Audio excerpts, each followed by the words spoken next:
I'm staying late again tonight. Emergency neurosurgery, Gregory said, not meeting my eyes. He grabbed his keys, gave a quick glance at his phone, and walked out the door like I was a shadow he had grown used to ignoring. That was the third emergency this week. But I still made dinner. At 45, I thought I had everything life could offer. I was Dr. Helena Whitmore, one of the top microvascular surgeons in Charleston, South Carolina.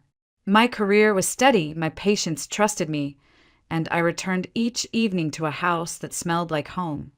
Rosemary, lavender oil, lemon-scented floor polish. It was the same two-story house Gregory and I had bought 20 years ago. Back then, it felt like a promise, a future. Gregory was also a surgeon. Neurosurgery, charming, magnetic, the kind of man people noticed the moment he entered a room. I, on the other hand, was the quiet one. The one behind the curtain, steady hands, long hours, no flair. We had built our life on rhythm. Morning coffee in matching mugs, rushed kisses on the porch, case reviews at midnight, the unspoken comfort of someone always waiting for you at home. Our son Joshua had already moved out by then, working in Atlanta, calling once or twice a week. The house had grown quiet, yes, but it was a warm quiet. Familiar. At least I believed it was. The first cracks were subtle. Gregory started coming home later. No explanation. His smile grew thinner. Our dinners became quieter. He stopped asking how my day was. He stopped noticing when I didn't answer. I told myself it was stress. Surgeons burn out. Maybe he needed space. So I gave it. But then came the day that changed everything. It was a Wednesday. Cloudy.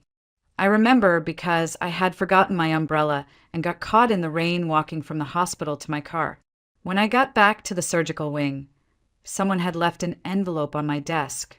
No name, just my name written in handwriting I didn't recognize. Inside was a single note. You deserve to know the truth. He wasn't on call last night. My heart stopped for a second. The night before, Gregory had said he'd be at the hospital all night again. I even packed him his favorite thermos. But someone from within the hospital had taken the risk to tell me otherwise. I sat there for 20 minutes, staring at the note, trying to rationalize anything. Maybe there was a mistake. Maybe he swapped shifts. Maybe someone was trying to hurt us. But deep down I knew. I went home that evening and looked at our life, our matching towels, our photos from Florence, the wine glasses we got as a wedding gift. Everything suddenly looked staged, like props on a set where the show had already ended. That night I didn't sleep. I waited for Gregory to come home. I watched the clock tick past midnight. At 2:14 a.m., I heard the garage door. He walked in, took off his shoes, and started heading upstairs without a word. I know, I said softly. He paused. Know what? That you weren't on call. He didn't even pretend. He just looked at me, annoyed, like I had ruined his evening. Then he said, You really want to do this now? And that's when I saw it. The line in his jaw, the shift in his posture. Not guilt, not regret, just irritation. The next words out of his mouth would change everything. But I wasn't ready to hear them yet. Not yet. The next morning, he didn't bring it up. He buttered his toast like always, drank his coffee in silence, read emails on his phone, as if the night before hadn't happened, as if our life was still intact, as if I hadn't just found the first loose thread in everything we had built. But I couldn't pretend. Not anymore. I want to know who she is, I said, not even looking up from my tea. Gregory didn't flinch. He set his cup down, folded his arms, and sighed like a man tired of dragging out the inevitable. Her name is Savannah, he said. She's younger, not complicated, no career to obsess over, no pressure, no expectations. He spoke as if he were listing features on a used car, like I was the problem, too driven, too serious, too much. I didn't scream. I didn't cry. I just stared at the cinnamon rolls cooling on the counter, the ones I had woken up early to bake. Still trying, even in my confusion. How long? I asked. Few months, he replied, like it meant nothing. Look, Helena, it's not that I don't care about you. I just don't want this anymore. It's not working.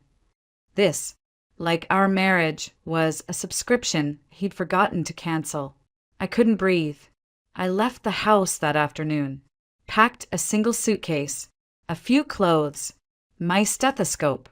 I remember looking around the life we'd made, the framed photos from our wedding, the bookshelf we built together on a rainy weekend, the ceramic dog Joshua made in second grade. I left it all behind. I stayed in a short-term rental near the historic district. It was small, overpriced, and smelled like bleach. But it was mine, and it was quiet. I waited a week before contacting a lawyer.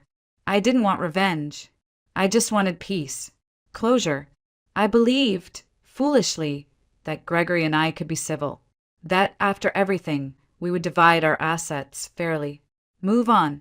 I didn't know he had already prepared his endgame. It started with a phone call from my lawyer's assistant. Dr. Whitmore, she said carefully, we're having trouble accessing the financial records. It seems several accounts have been transferred. Transferred? Gregory had drained the joint accounts, moved the investments. Even the house we shared, our home, had quietly been signed over to his name 6 months before he ever said the word divorce. 6 months. He had planned this, strategically, coldly, like a surgery with only one goal: remove the liability and walk away clean. The court date came fast. I stood in front of a judge, believing the truth would protect me. I thought our history, our years together, our shared child had to mean something. But Gregory's lawyers painted me as the bitter, unstable wife trying to cling to assets that were never mine. They brought up my long work hours, my absence at family holidays, my detachment. I sat there as they dissected my life like I was a diagnosis. When the judge read the final ruling, my hands went numb. Gregory kept everything. The house, the savings, even a piece of land in Beaufort my parents had left me. According to the court, all legal, all documented, all signed by me, because I had trusted him. I walked out of the courthouse dizzy, not from anger, but from the sheer disbelief. Gregory passed by me without so much as a glance, and as he leaned in to speak, I braced myself for cruelty. But it was worse than that. "Stay out of my life," he whispered, then walked away as if I were already gone. I didn't cry on the courthouse steps. I didn't scream or chase after him or beg for something he no longer intended to give. I just stood there, clutching the folder my lawyer handed me, full of legal language that might as well have been written in a foreign script, words that translated simply to this: you lost. I remember walking through downtown Charleston that afternoon in a fog. Tourists were taking selfies by the old iron gates of St. Philip's Church. A street performer was playing jazz by the waterfront. The world was still spinning like nothing had changed. But inside me, everything had. The house was no longer mine.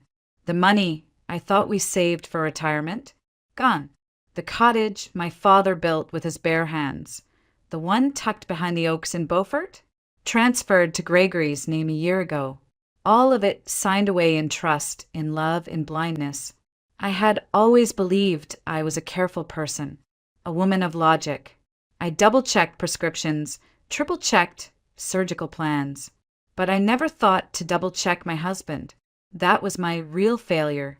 The rental apartment I returned to that evening felt colder than ever. No photos on the walls. No smells of thyme or cinnamon. Just silence and the aching hum of an empty fridge. I opened a bottle of wine and poured a glass, sat on the couch, and stared at the wall until the sun went down. For days, I floated through my shifts like a ghost. I operated. I smiled. I gave patients hope. But inside, something in me had shut off. A fuse had blown, and I didn't know how to replace it. One night, after a 16-hour surgery, I collapsed into the armchair by the window and opened my laptop, more out of habit than purpose. That's when I saw it. A post shared by a nurse on the hospital's staff board. Weekly book circle, a space for stories, thoughts, and quiet company. We meet online Wednesdays at 8 p.m. New readers welcome. Normally, I would have scrolled past it. I was a scientist, not a storyteller. But that night, something in the word quiet called to me. I joined. The first session, I didn't speak. I just watched rows of strangers in little square boxes, faces lit by desk lamps, glasses of tea in hand, talking about lines that had stayed with them from novels I'd never read. One man's name appeared often in the chat. S. Price. He didn't speak either, but people quoted his writing with reverence. Soft, aching words about solitude, about surviving something unnamed. His stories weren't flashy. They didn't offer solutions. They just understood. The next day, I searched for more of his work. Read 3 pieces, then 5, then 7. I couldn't stop. There was one line I read again and again. Some wounds don't bleed. They just echo. I felt something inside me shift. That night, for the first time in weeks, I didn't open a bottle of wine. I opened my laptop, found his profile, and wrote a message. Your stories feel like standing in a quiet room that finally says, I see you. Thank you. I didn't expect a reply, but it came only minutes later. Thank you. Most people don't say that out loud. Which one spoke to you most? I stared at the blinking cursor for a long time. Then I wrote back, and for the first time since losing everything, I said something honest. All of them. But especially the ones where people start over, because I think I might need to. The apartment had beige walls and laminate floors that creaked no matter how softly I walked. The heating unit by the window sputtered like it had asthma. There was a persistent smell of bleach in the air, like someone had tried too hard to erase what came before. Still, it was mine. Or at least, it was what I had left. Each evening, I came home to the same chair, the same quiet, the same aching emptiness. I kept my days full with surgeries and patient charts, thinking maybe exhaustion could drown grief. But at night, everything slowed down. Time expanded. Memory filled every inch of space. That's when the conversations with Samuel started to matter. I didn't know much about him, not where he lived, not what he did for work, not even his real name. All I had were his words, and something about them felt sturdy, unpolished but honest. He didn't ask questions he didn't want the answers to. He didn't offer platitudes. He just listened, and when he spoke, it was never more than needed. We talked about books at first. Tolstoy, Baldwin, Morrison, but our messages slowly drifted beyond the pages. I told him I was a surgeon. He told me he used to write under his full name, but didn't anymore. Said publishing made the words feel like currency, not catharsis. I told him I understood that. One night, after a particularly long shift, I came home and collapsed into the armchair with a mug of mint tea. I opened our chat and typed, "Do you ever feel like your life is still happening but you're not really in it?" He replied almost instantly, "Yes, most days. But then I find one small thing that reminds me I'm still here. A hot drink, a tree that's stubbornly blooming, a sentence that lands just right. Sometimes that's enough." I stared at those words for a long time. Then I wrote, "My husband took everything. The house, the savings, even my family's land." He said, "Stay out of my life," like I was never part of it to begin with. There was a pause. 3 dots flickered on the screen. "I'm sorry," he finally wrote. "You didn't deserve that." It was the simplest sentence, but it broke something open in me. I didn't cry, not then. But I felt the heat rise behind my eyes, the kind of heat that lets you know your heart's still working, even if it's sore. After that, our messages came more often, in the quiet hours after work, over early morning coffee, sometimes in the middle of the day when I needed to step out of the oar and catch my breath. Samuel became a habit I didn't want to break, and he never asked for more than I could give, never pushed, just showed up. At a time when even I wasn't sure I was worth showing up for. One night, as rain beat gently against the kitchen window, I found myself rereading one of his older stories. It was about a man who lost his home, not in a fire or a storm, but through betrayal. And yet, he wrote, somewhere in the rubble, I found the pieces of a self I didn't know I'd misplaced. I sent him one line. That story, it's mine, even if you didn't know it. His reply came a minute later. Then maybe it means I wrote it for the right person. It's strange how a person can become part of your life without ever stepping into your world, without ever seeing your face, without ever needing to. Samuel was that for me. We never spoke on the phone, never exchanged photos. He didn't even have a profile picture, just a gray circle with an S. But he knew more about me than most people who sat beside me in staff meetings every week. He once wrote, "We don't always need someone to fix the wound. Sometimes we just need someone to sit with us while we bleed." That line stayed with me. His words began to fill the silence of the apartment. In the mornings, before the sun broke through the blinds, I would reread our messages. At night, when the loneliness felt louder than traffic or wind, I'd wait for that little notification to light up. It wasn't romance. Not yet. It was something quieter, deeper, like being seen after being invisible for so long. One evening, I told him about a patient I'd lost, an elderly woman, complications during a bypass. Nothing unusual, statistically speaking, but that didn't make it easier. I typed. It felt like I let her down. Like if I had moved just 5 seconds faster, maybe, he answered. You didn't fail her. You stood with her at the edge of everything.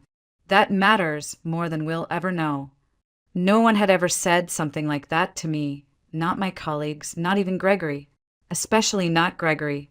Samuel asked once, cautiously, if I'd ever thought of writing something of my own. I laughed at first. I stitch arteries, not sentences. But he didn't let it go. You know how to repair things that were supposed to be impossible to fix. That takes vision. Words are no different. And the more he said it, the more I began to believe it. I started scribbling in a notebook I hadn't touched in years. Not stories, just fragments, lines, observations, questions I didn't know how to ask out loud. Is it still a home if no one is waiting at the door? What do you do when forgiveness feels like betrayal? Why is silence sometimes the loudest cruelty? I didn't share them. Not yet. But I let them live on the page. That was new. And with each day, I felt something shift. Not dramatically, not all at once, but like the slow turning of a tide. I began sleeping again, deep, dreamless sleep that didn't end in gasps or questions. I stopped avoiding mirrors. I walked longer routes to work, just to pass by the magnolia trees blooming along King Street. I was still broken, but I was beginning to recognize the shape of the woman beneath the damage. Then one night, after a particularly raw conversation about fear, about what it means to be left, to be told you're no longer wanted, he wrote, "I don't think you're broken, Helena. I think you were just made to carry more than most. And now, you finally get to decide what to carry next."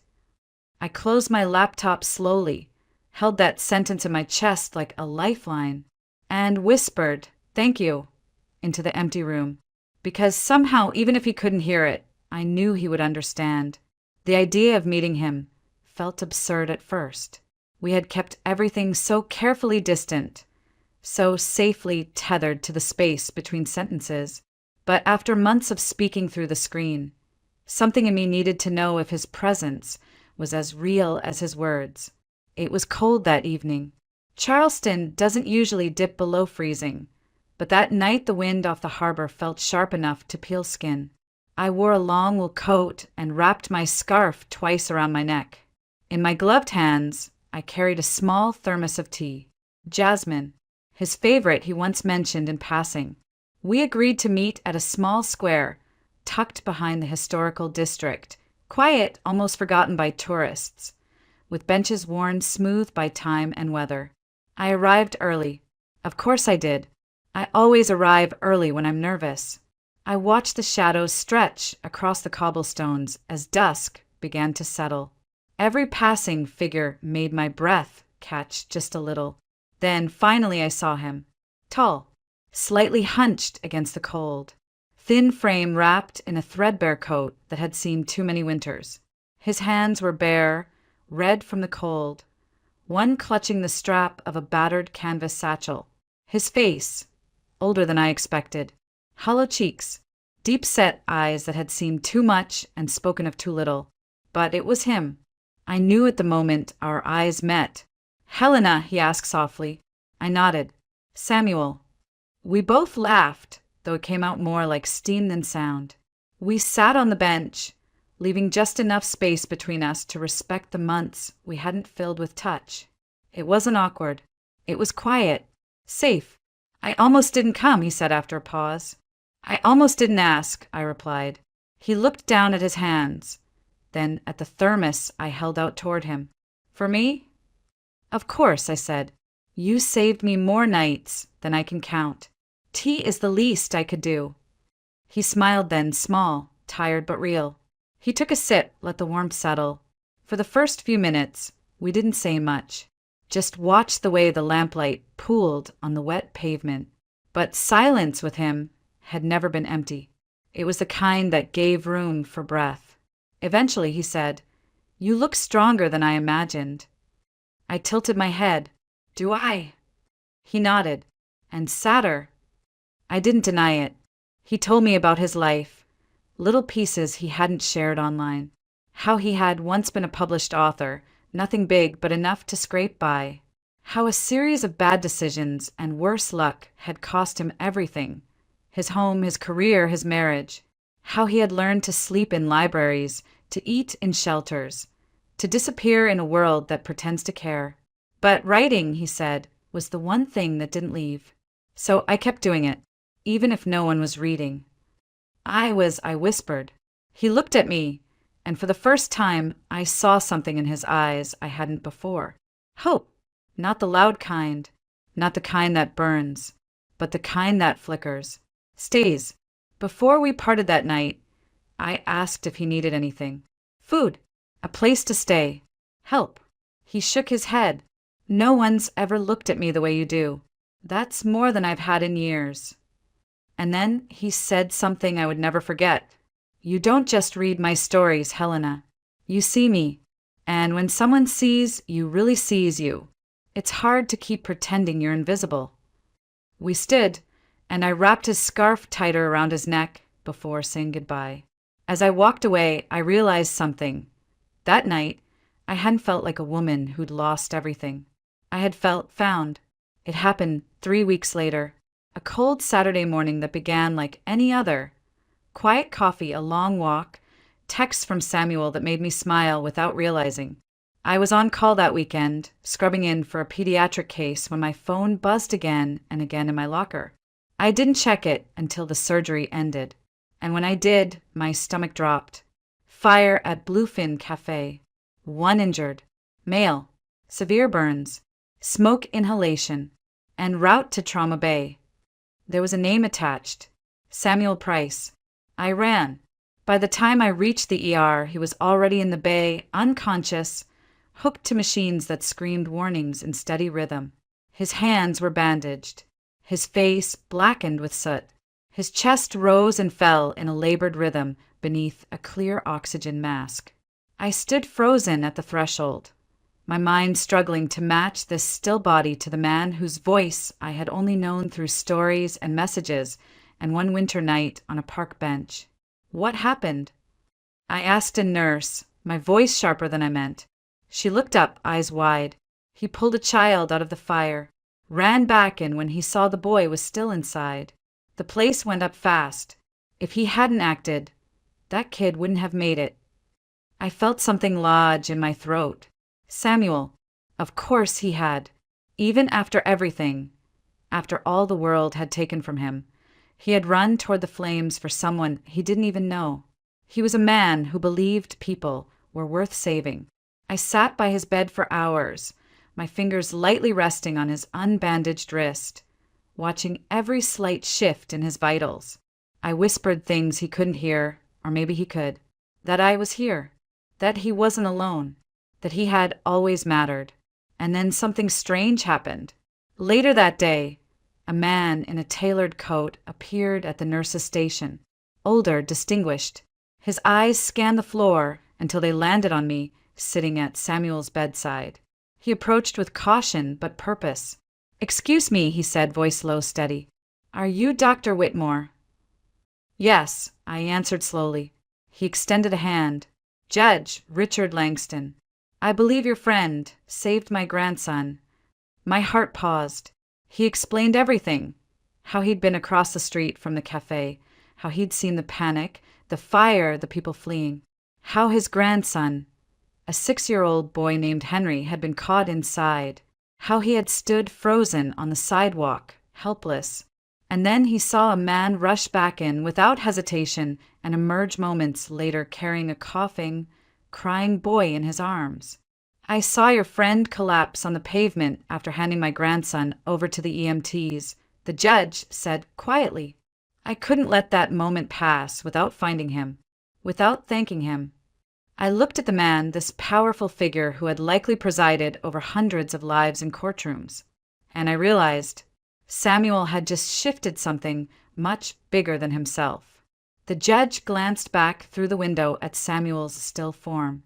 "He doesn't look like a man the world has been kind to," he murmured. "No," I said, "but he still chose to be kind to it." Judge Langston turned back to me then, his expression shifting into something more curious. "And you? How do you know him?" I hesitated, then said honestly he reminded me I wasn't invisible, at a time when I needed to believe that more than anything. For a long moment, the judge didn't respond. Then he nodded.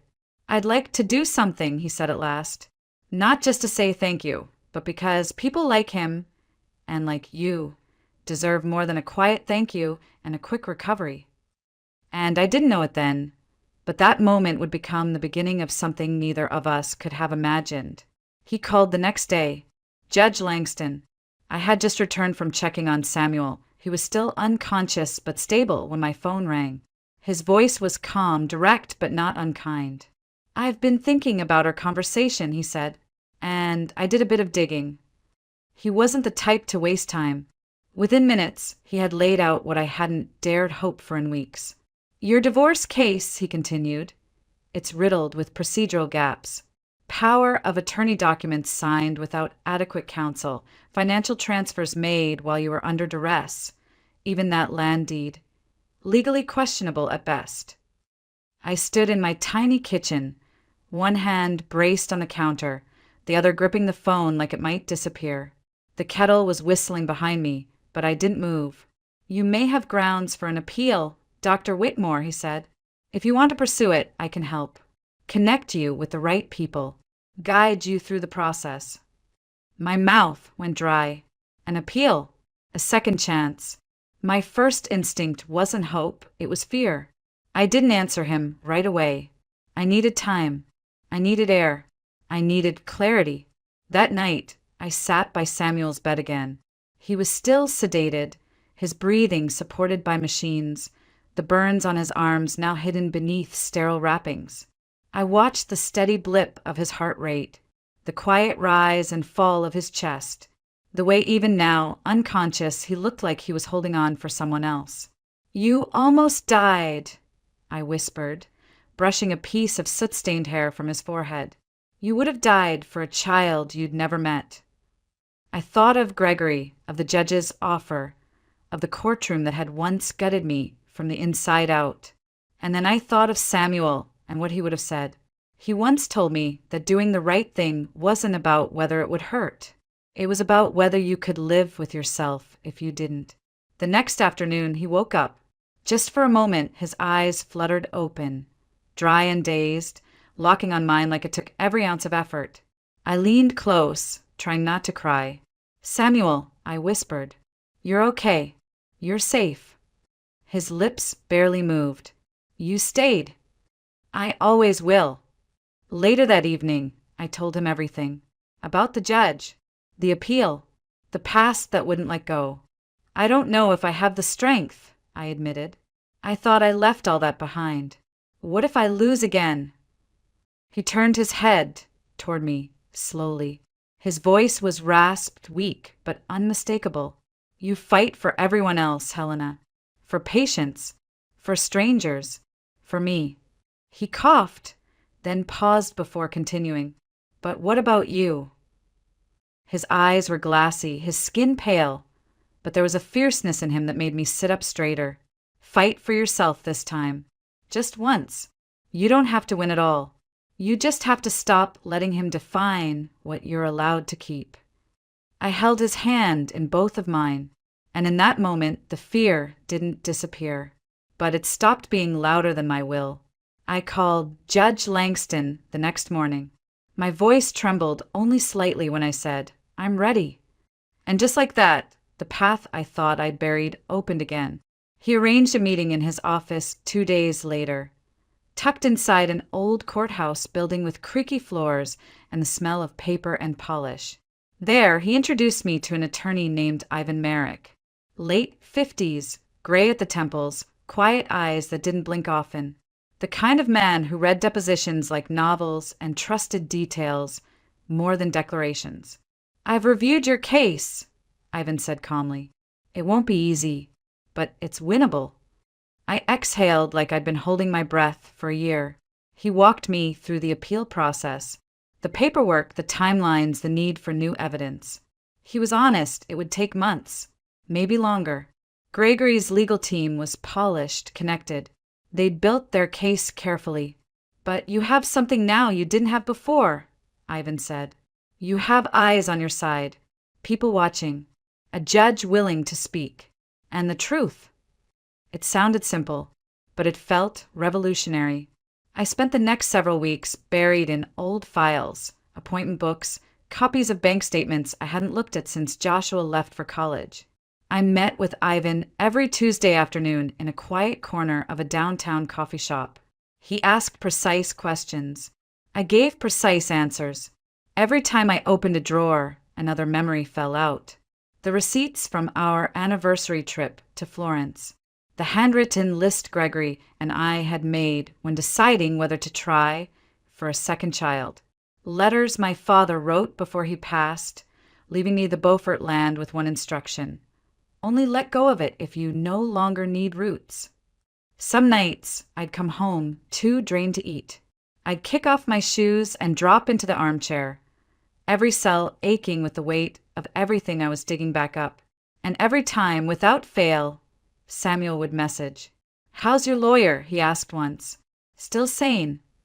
"Barely," I replied, "but he listens better than most therapists." That's promising. If he ever retires, I'm ready to pick up the torch. I know how to wear a good suit and frown dramatically in court. I laughed, truly laughed, for the first time in days. Samuel's healing was slow, but steady. The bandages on his hands were removed. The burns faded to pale, glossy scars. He walked with a slight limp, but he stood taller now, straighter. We met often at the park and quiet bookstores, sometimes at my apartment where I'd cook and he'd pretend not to judge my seasoning choices. He was the one who kept me grounded. "You know," he said one evening, watching me underline a document for the 4th time, "you never once asked Gregory to be less than who he was. You just trusted he'd never weaponize your trust." I looked up. "Now it's time to use that same strength for you." I nodded, not because I believed I would win, but because for the first time I knew I deserved to try. 6 months after Judge Langston offered to reopen my case, the hearing was finally set. The morning of the hearing, I dressed slowly. Dark navy suit, low heels, no makeup beyond what was necessary to keep the exhaustion from showing. I stood in front of the mirror and rehearsed my breathing. Not my testimony, not my arguments, just my breath. Inhale, hold, exhale. Outside the courthouse, the air was thick with humidity despite the early hour. Charleston spring had arrived too early, and I could feel it pressing against my collarbone. Judge Langston was already inside. He wouldn't be presiding. That would be another judge. But his presence still meant everything. Ivan walked beside me, briefcase in hand, calm as a lake. As I entered the courtroom, I saw Gregory. He looked polished, calm, smug even, dressed in a tailored charcoal suit, hair carefully styled. He didn't even look at me, just nodded once at his attorney like he was confirming a dinner reservation. I sat down across from him. For a second, I felt myself slipping. That old, familiar instinct to shrink in his presence, to second guess, to flinch at his coldness. But then I looked past him, just for a second, and saw Samuel, standing quietly in the back row, arms folded, eyes locked on mine. And I remembered who I was now. The proceedings began. Gregory's team moved first, just like last time. They were crisp, professional, and clinical. They brought out signatures, timestamps, legal precedents, and argued that everything was documented, verified, indisputable. They made it sound like I had agreed to being erased. Then Ivan stood. He was not theatrical, not loud, just precise. He walked the court through inconsistencies, financial transfers made on days when I was in surgery, documents filed without witness signatures, accounts shifted during emotionally coercive periods, including the week of my father's funeral. He highlighted subtle discrepancies in signatures, showed evidence that many of the legal authorizations had been slipped into innocuous paperwork I'd signed under the impression they were routine tax filings. And then he played an audio recording, a voicemail from Gregory's paralegal, accidentally saved in an old drive. She won't even know what she signed. Just make sure it's buried with the others. The room went silent. Gregory's face shifted, not entirely, but enough. His jaw clenched. His fingers tapped against the desk. The judge turned to me. "Dr. Whitmore, do you have anything to add?" I stood slowly. My knees were shaking, but my voice was clear. "I loved my husband," I said. "I believed in him. I never imagined that trust would be used against me. I didn't ask for more than my share. I asked for fairness. And what I received was betrayal disguised as paperwork." Gregory's lawyer objected, something about emotional manipulation, but the judge let me finish. "I am not here to punish him," I continued. "I am here because no woman should have her life stolen by the man who once promised to protect it." The judge looked down, shuffled through papers, and asked both sides to remain silent as he deliberated. 5 minutes. 5 excruciating minutes. And then he looked up. "Based on the evidence provided," he said, voice firm, "this court finds that the initial property division was conducted with intent to defraud. A reversal is hereby granted. Assets are to be redistributed in accordance with marital equity." That included the Beaufort land, half of the investment accounts, and a formal audit of every financial transfer he had initiated in the last 2 years. I didn't hear the rest. All I heard was the thunder of blood rushing to my ears, the tremble in my hands as relief flooded every nerve. Ivan placed a quiet hand on my shoulder. I looked back. Samuel was smiling. Gregory, on the other hand, was not. His composure fractured. He turned to his attorney, whispering furiously, but no one listened. This time no one listened to him, because this time the room had heard me. Later, I heard from a former colleague that Gregory's reputation had taken a hit. Some of his patients asked to be transferred. His name, once spoken with admiration in surgical halls, now echoed with quiet judgment. He had won the game of appearances, until the truth showed up in court transcripts. I walked out of that courtroom not just with a ruling, but with my name restored. For months, I had walked with my head down, my shoulders curled inward like I was apologizing for something I didn't understand. But that morning, for the first time in nearly a year, I stood up straight. Not angry, not proud, just whole. Samuel met me on the courthouse steps. He didn't say anything at first, just pulled me into an embrace that felt more like a landing than a celebration. "You did it," he whispered. "No," I said, pulling back, smiling. "We did." I returned to work the next day. No fanfare, no announcements, just my name back on the ID badge, my coat back on the hook outside my hands back where they belonged, in the middle of something delicate and vital. That week, I closed 3 cases, 2 successful limb reconstructions, 1 high-risk vascular repair. My surgical team didn't say it out loud, but they felt the shift. I saw it in the way they looked at me, not with pity, not with discomfort, but with recognition. They hadn't lost me. I had just stepped away for a while, and now I was back. A few days later, I was called into the chief of surgery's office. Dr. Harrington, a man known more for stern silence than warm compliments, stood behind his desk with a rare flicker of a smile tugging at the corners of his mouth.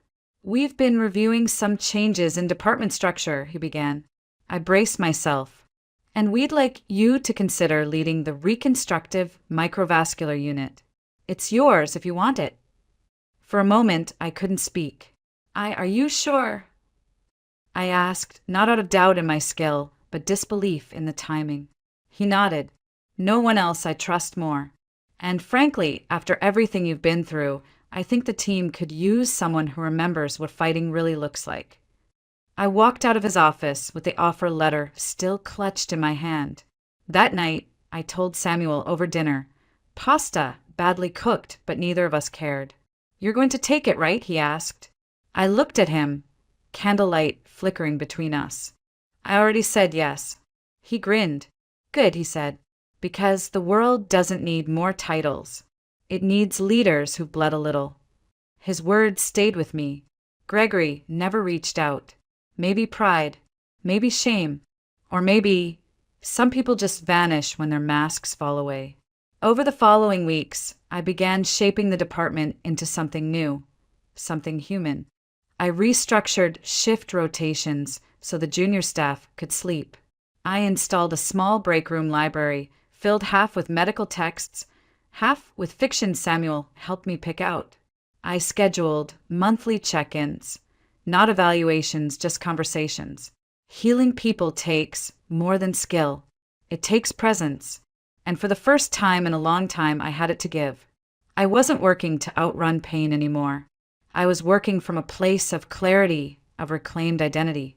Every morning, as I stood in the operating room and pulled on my gloves, I felt something familiar settle into my chest. Not obligation, not survival.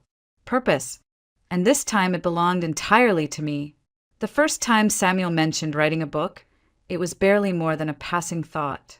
We were sitting in my living room, the windows open to the soft hum of Charleston's early summer, the scent of honeysuckle drifting in from the courtyard below. "I've been thinking," he said, tracing the rim of his mug with one finger. "Maybe it's time to put them all together." "Your stories?" I asked. He nodded almost shyly. "They've just lived in scattered places for so long. Blog posts, forums, notebooks. Maybe they deserve a spine." I smiled. "They deserve shelves, bookstores, readers." He looked up at me then, really looked, and I could see the war in his eyes. The part of him that still didn't believe he deserved to be seen. The part that had slept under bridges and written by flashlight in public libraries. The part that thought stories were only valuable if they made someone else money. "You once said books can heal," I reminded him gently. "I think it's time you let yours do that. For someone else. The way they did for me." He didn't answer then, but he started writing the next morning. It was messy at first. Old files stitched together, fragments rewritten by hand, drafts lost and found and retyped from memory. But piece by piece, the shape of something whole began to emerge. And I watched him change as he wrote. There was more certainty in his voice, more light behind his eyes. He spent long afternoons in cafes, tucked into corners with headphones and a laptop held together by duct tape and stubbornness. He worked through the night sometimes, then showed up at my door with ink-stained fingers and a grin like he hadn't felt tired in years. 3 months later, the manuscript was done. He printed it at the local copy shop and handed it to me in a manila envelope like it was something sacred. "I want you to read it first," he said, "before anyone else does." I opened it slowly. The first page was blank. The second held the title in simple black font, The Shape of Silence, and beneath it a single line of dedication. "For H.W., for seeing me before I saw myself." I couldn't speak. I didn't try to. I read it in one night. Every word, every pause, every echo of a man who had once written in shadows. His voice was all there, gentle, wounded, unwavering. But it wasn't just his story. It was ours. A few weeks later, a small independent publisher picked it up. Judge Langston had connected us to someone he trusted in New York, and to everyone's surprise, especially Samuel's, they said yes. When the book came out that fall, it didn't explode. It whispered, but it whispered into the right hearts. Letters started arriving. Emails. Messages from people who'd survived losses, betrayals, breakdowns. People who thought they were too far gone, too broken, too invisible. They thanked him for naming their pain. And in doing so, he helped them begin to unname it. Samuel never asked for recognition. He still didn't love attention. But I caught him one night standing in the back of a bookstore, watching someone pick up his book and hold it like it meant something. He didn't say a word, just turned to me and whispered, "That's enough." And it was because what we'd found through ashes, through grief, through quiet pages and courtroom battles wasn't just healing. It was voice. It was presence. It was beginning again. The idea came quietly, like most important things in our lives had. We were sitting at a small cafe near the Battery, early evening, the city dimming into soft golds and purples. Samuel's book had been out for 2 months. He was still uncomfortable when people recognized him, still downplaying the impact of what he'd created. But I could see it in his posture, the way he stood straighter now, the way he walked into rooms like he belonged in them. "You ever wonder," I said, stirring honey into my tea, "how many people like us are out there right now?" He looked up. "You mean?" People who were just one conversation away from giving up, one hand away from falling through the cracks. He was quiet for a long time. Then he said, "Yeah, I wonder that every day." And that's when it clicked. It wasn't enough to rebuild our own lives. Not when we had been carried, by chance, by grace, by the stubborn kindness of a few good people. Not when we knew firsthand how easy it was to disappear. What if we built something? I asked. Not just a donation. Something lasting. A place where people who've lost their footing can be seen again. He tilted his head. "A fund." "A foundation," I said, the word surprising even me. "For second chances." Samuel didn't blink. He just nodded. And just like that, the Whitmore Price Foundation was born. We started with nothing but the name. But that name carried weight. With Judge Langston's guidance, we filed the paperwork, structured the board, gathered allies. I handled the legal logistics, the nonprofit filings, the calls to potential donors and hospital administrators. Samuel wrote the language, grants, mission statements, calls for applications. His words were always the anchor. Our goal was simple: to support people who had fallen through the cracks, not just financially, emotionally, professionally, people who had lost homes, jobs, reputations, people in recovery, people starting over, people who, like us, once thought they were invisible.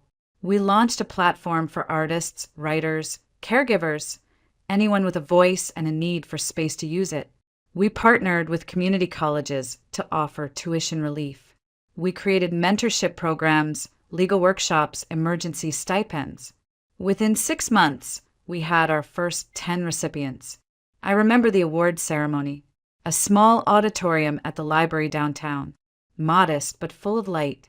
The 10 stood on stage, some trembling, some beaming, all changed. Not because of the money, but because someone had looked at them and said, "We see you. We believe in your tomorrow." One young woman, an aspiring playwright who'd aged out of foster care, stood at the microphone with tears in her eyes and said, "I thought maybe I had missed my life. Thank you for giving it back." I looked at Samuel then, seated beside me in the front row, and saw it in his face. Pride, humility, awe. "I didn't think we'd get here," he whispered. "We didn't," I whispered back. "We built here." And I realized this was the legacy, not the verdicts or the bestsellers or even the hospital wings. It was the reach, the quiet, rippling impact of healing made visible. And it all began with a whisper in a courtroom, and someone brave enough to answer it.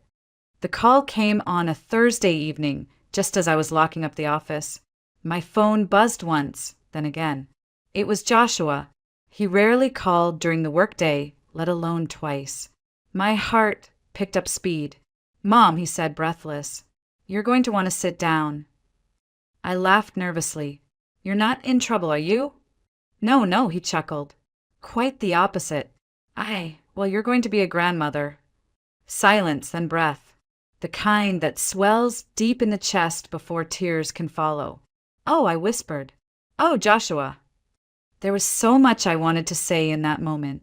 So many memories of him as a boy. First steps, scraped knees, the time he asked me at age 7 if I loved being his mom more than I loved being a doctor. I remembered saying, "Yes, but you make me better at both." I hung up the phone and stood alone in the dark hallway, hand pressed over my heart like it might burst from the warmth. When I told Samuel, he just smiled and said, "She's going to be one lucky kid." "She?" I asked. "I don't know," he shrugged. "Just a feeling." We started making plans. Small ones at first. A weekend trip to Asheville, a cabin near the Smoky Mountains. Just the two of us, a fire and silence, not the lonely kind, but the kind we'd earned. Samuel suggested Europe next. "You've stitched people back together across 3 decades, he said one night. "I think you've earned a little Italy." He was writing again, not just for himself now, but for others. His second book was already in edits, and he was being invited to speak at schools and community centers. He didn't love the spotlight, but he'd learned how to let his story be a doorway instead of a wound. As for me, I continued leading my department, mentoring new surgeons, making space for rest and breath in a system that often forgot both. I didn't work to escape anymore. I worked because I could choose to, because it filled me, not consumed me. And every night, no matter how long the day had been, I came home to a man who made tea without asking, who let silence stretch without needing to fix it, who reminded me, simply by staying, that love doesn't always arrive in fire. Sometimes it grows in ashes. One evening, months later, we sat on our little balcony beneath the Charleston stars, the city humming gently in the background. I rested my head on his shoulder, and he laced his fingers through mine. "Did you ever think," he murmured, "that life would look like this?" I didn't answer right away, because no, I hadn't. I never imagined that being broken open could be the very thing that made me whole. I never imagined that losing everything would become the doorway to finding not just someone else, but myself. I looked up at him, his face worn but warm, his eyes still full of quiet fire. "No," I said, "but I think it's exactly how it was meant to be." And as the stars blinked above us, and the breeze carried the scent of sea salt and jasmine through the city we both now called home, I knew this wasn't a second chapter. It was the story I was always meant to live, the one I chose to write, with my own voice. And this time, no one would erase me from the page.